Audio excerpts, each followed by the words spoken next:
Sahabat saya seorang ibu pengusaha berpengalaman bisnis yang panjang memiliki kepedulian dengan perkembangan UKM di wilayah Jawa Barat. Dia me-WA saya kemarin, "Pak, saya penggerak UKM dan saat ini banyak UKM binaan saya yang memerlukan dana permodalan. Santara bisa bantu?" Maka pembicaraan ini pun terjadi. Kami bisa bantu, namun ada syarat bahwa usaha tersebut sudah berjalan dan menghasilkan keuntungan. Kalau yang kami cari adalah di atas 2 tahun jalan, bahkan 5 tahun jalan. Wah, ini usaha baru banyaknya Pak, bagus-bagus produksinya dan juga pembelinya sudah banyak pesanan. Dia melanjutkan informasi UKM-nya. Saya jawab, "Maaf, kalau usaha baru kami belum bisa bantu saat ini." "Kenapa Pak?" Dia bertanya. "Menurut pengalaman saya, setiap usaha di bawah 2 tahun masih infant, masih bayi. Di sini sisi karakter pengelola atau pemiliknya belum teruji. Jadi bukan bisnisnya yang kami fokuskan. Sebenarnya karakter dari pengusahanya yang kami sedang lihat. Di atas 2 tahunan baru karakternya terbentuk dan terlihat. Itu biasanya loh. Jadi kami hanya membiayai pengusaha yang berpengalaman. Usahanya sudah berjalan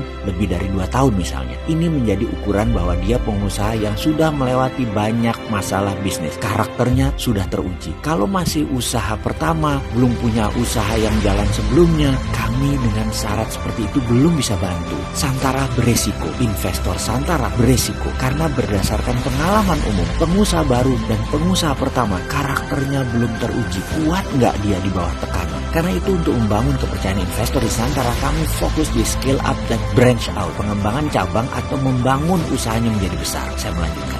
Secara data, franchise lokal tingkat suksesnya hanya 40%, sisanya tutup. Tapi branch out atau membangun cabang, tingkat suksesnya besar. Sukses rate-nya bisa di atas 80%. Begini ilustrasinya. Kalau kita ambil franchise bakso seperti di iklan TV atau di brosur di pameran, misalnya kita investasi 16 juta, dapat seperangkat alat usaha, gerobak dan teman-temannya, seperti yang dijanjikan oleh brosur mereka. Lalu setiap hari modal kita beli ke central kitchen mereka, 500.000 rupiah lah misalnya, untuk beli bakso tersebut, di mana bisa jual buat nilai jualan sekitar 1-1,2 juta rupiah. Dari pengalaman, mungkin dari 10 usaha cabang tersebut, setahun kemudian mungkin tinggal 2 yang jalan. Coba saja cek di data atas franchise yang selama ini ada. Sebenarnya bisnis franchise itu bisnis yang sangat rumit, sangat beda strateginya. Harus kuat SDM manajemennya. Banyak masalah yang dihadapi seperti masalah distribusi, edukasi SDM, ada standar mutu, standar servis, dan lain sebagainya. Hanya usaha yang telah berjalan 5 tahun lebih dengan beberapa cabang seharusnya baru bisa melakukan ini dengan sistem manajemen yang ketat, yaitu baru bisa melakukan franchising. McDonald, Pizza Hut, Starbucks ketat sekali standar operationnya. Karena itu, kalau mau melakukan pengembangan usaha sebaiknya bukan cabang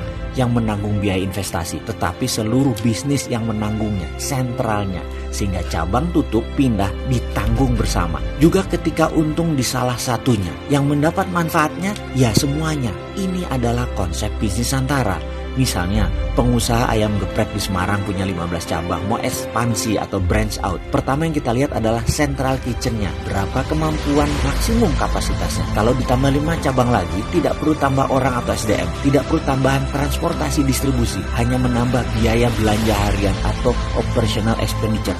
Maka ini bagus sekali bisnisnya. Dengan kalkulasi keuangan sederhana, ayam geprek tersebut bisa menawarkan investasi dengan sistem bagi hasil. Bagi hasil bukan dari cabang baru, tetapi dari keseluruhan usaha dari 20 cabang tersebut. Misalnya membagikan 15% dari keuntungan. Dan itu investor menarik karena uangnya berbiak lebih bagus dari bunga bank. Setelah saya panjang lebar menerangkan, dia pun bertanya, "Wah, bagaimana membantu UKM yang baru ya Pak? Modal nggak ada, tapi mereka ada peluang bisnis bagus. Mereka butuh juga bantuan manajemen dan biaya pra-operasional." Saya jawab, "Mereka butuh pendampingan manajemen dan motivasi aja kok. Mbak pasti bisa memotivasi dan membangun semangat mereka. Kalau mereka cukup lapar, pasti ngamuk dan pasti bisa menemukan jalan keluar dari usahanya." Yang dibalas dengan 5 emotikon wajah bulat cengengesan. Yang saya artikan kira-kira begini, apa UKM yang datang ke saya kurang cukup lapar ya? Kalau nggak lapar, ngapain dibantu? Sementara kalau mereka lapar, mereka akan menemukan jalan sendiri. Dalam hati saya menjawab, "Nah, itu ngerti kan?"